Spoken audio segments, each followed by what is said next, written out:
10, when you travel, do you think about spending extra to upgrade to first class? Well, federal workers are supposed to ask before using your tax dollars to travel, but Scripps national investigative reporter Mark Greenblatt is uncovering federal agencies skirting the rules all on your dime.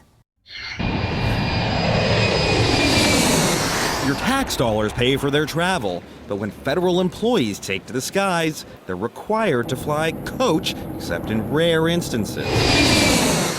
But NASA can't explain why top administrator Charles Bolden upgraded to first class and flew from D.C. to L.A. to speak to middle school students at a cost of $1,600. The reported coach fare just $169.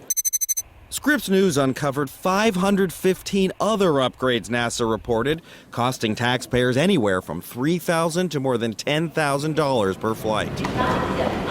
Like when NASA reported Bolden and another top exec, Michael O'Brien, each upgraded to business class to fly from Beijing to Washington, paying more than $16,000 each.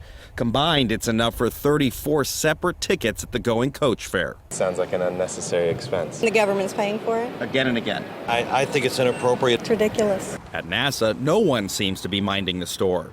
In 2012, it neglected to disclose an entire year's worth of upgrades. No one noticed. Not even Chief Financial Officer Beth Robinson, who got the job after telling Congress. It's very important to any organization, much less a government organization like NASA, to have confidence in its financial transactions to gain support from the public. But now Robinson admits widespread errors throughout the disclosures NASA did make. Like in the case of Director Simon Warden, NASA reported a first-class upgrade for $14,000. NASA now says the flight never happened. He says it did. But we found lax oversight of upgraded travel across the government, with dozens of agencies not filing required disclosures and facing no repercussion.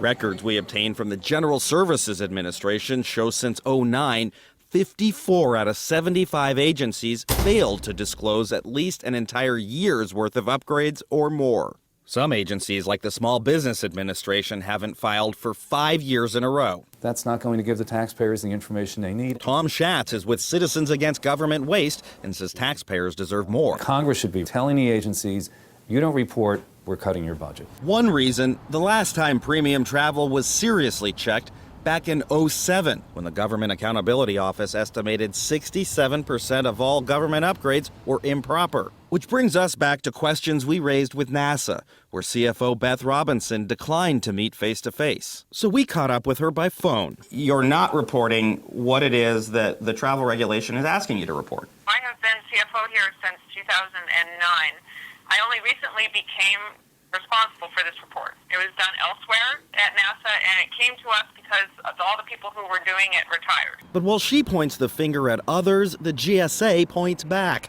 saying ultimately each federal agency is responsible for what they submit. The Government Accountability Office tells us all those missed reports create oversight problems and is now launching a new government-wide audit. And at least 8 agencies say they'll take care of their missed reports soon. Mark Greenblatt for the Scripps Washington Bureau at Reagan National Airport.